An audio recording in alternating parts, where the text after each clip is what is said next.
Assalamualaikum warahmatullahi wabarakatuh. Ketemu lagi Wisma Teknik.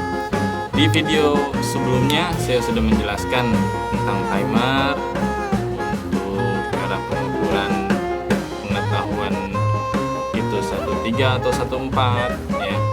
Lalu cara pengetesan. Nah, kali ini saya ingin menjelaskan tentang contoh-contoh kerusakan yang terjadi pada timer ini.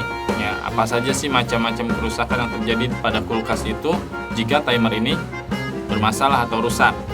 Nah, ada beberapa macam kerusakan yang terjadi pada lemari es atau kulkas jika timer ini rusak.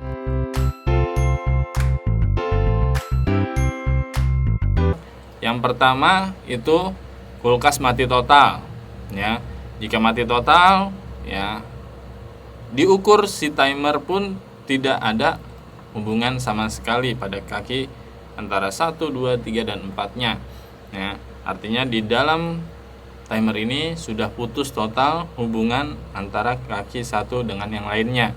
Nah, terus yang kedua ada lagi kulkas ngeblok es. Nah, bunga esnya berlebihan.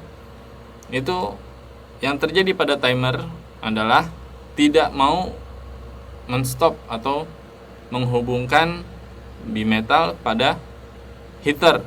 Ya, artinya setelah dia melakukan proses kerja kurang lebih 8 jam per 30 menit. Nah, seharusnya pernya itu 30 menit itu waktu interval untuk bekerjanya si heater. Ya, 8 jam itu untuk bekerjanya si kompresor. 30 menitnya itu untuk bekerjanya si heater. Namun karena si timer ini bermasalah, ya, si heater tidak bekerja. Akibatnya kompresor terus bekerja hingga bunga es ngeblok, ya. Nah, itu yang kedua. Yang ketiga, ya, kompresor hidup terus, ya, hingga bunga es ngeblok juga. Dan juga terjadi overheat pada si kompresor sehingga sampai overload memutus dengan sendirinya. Itu juga masalah pada timer, hampir sama seperti yang nomor 2 tadi yang ngeblok es, tapi kalau kali ini bukannya dia nggak mau mengerjakan si heater tetap bekerja, ya, namun si kompresor juga tetap bekerja.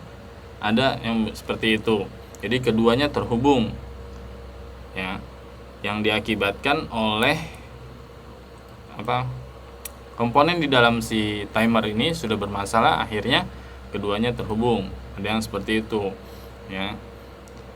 Ada lagi contoh kerusakan pada timer itu yang nomor 4 itu terjadinya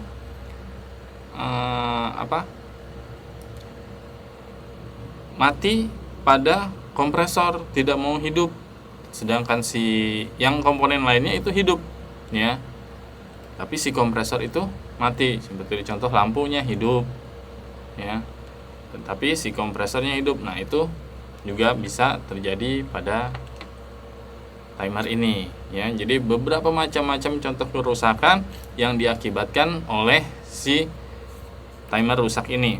Nah, kalau misalkan kita lihat si timer ada kasus lagi yang sampai terbakar, ya, sampai terbakar, artinya itu terhubung singkat pada bagian dalam si timer mengakibatkan short sehingga lilitan yang ada di dalam timer atau bahkan plat-platnya semua terhubung singkat, akhirnya terjadilah terbakarnya si timer. Nah, untuk pengukurannya jika misalkan si timer ini sudah bermasalah, ya, kita ukur di kaki 1, 3, 4, 2 itu tidak ada hubungan. Kalau ini masih ada hubungan, ya. Terus kaki timer nomor 3 dan 4-nya masih terhubung, gitu. Itu berarti timer ini masih berfungsi dengan baik. Jika mati total, kita ukur dari keempat kaki itu tidak ada hubungan, ya. Tuh, macam-macam kerusakan yang terjadi pada kulkas atau lemari es. Cara penanganannya yang pertama yaitu kita copot bagian timernya, lalu kita cek apa dia jenis timer yang 13 atau 14 ya. Setelah dibelikan timer yang baru, kita pasang sesuai dengan kakinya atau sesuai dengan kabel pada warnanya biasanya ya, kaki 1, 2, 3, 4. Kita lihat lagi dari wiringnya, untuk nomor 1 kabel warna apa, nomor 2 warna apa, itu jangan sampai keliru atau jangan sampai salah karena masing-masing sudah ada jalurnya ya. Nah, setelah sudah dipasang dengan yang baru, pastikan bahwa komponen yang lainnya juga nggak ada masalah ya, seperti bimetal ya atau thermofuse, terus heater, terus fuse-nya itu tidak ada masalah ya, sehingga nanti pada saat dia sudah diganti ya semuanya bekerja dengan normal. Oke.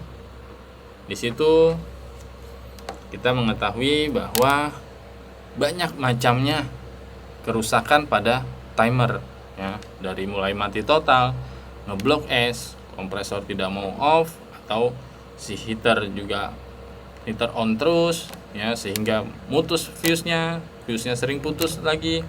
Nah, itu juga penyebab dari kerusakan yang terjadi pada timer.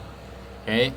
Biasanya kalau kita lihat fisik juga, kita kocok seperti ini itu udah ada suara di dalamnya ya, berisik atau udah koplak. Nah, itu udah ciri-ciri dari timer yang sudah bermasalah atau sudah tidak bisa digunakan. Oke.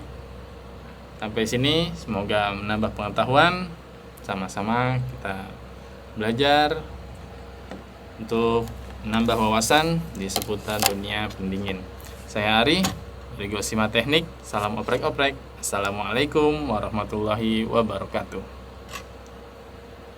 Bye-bye.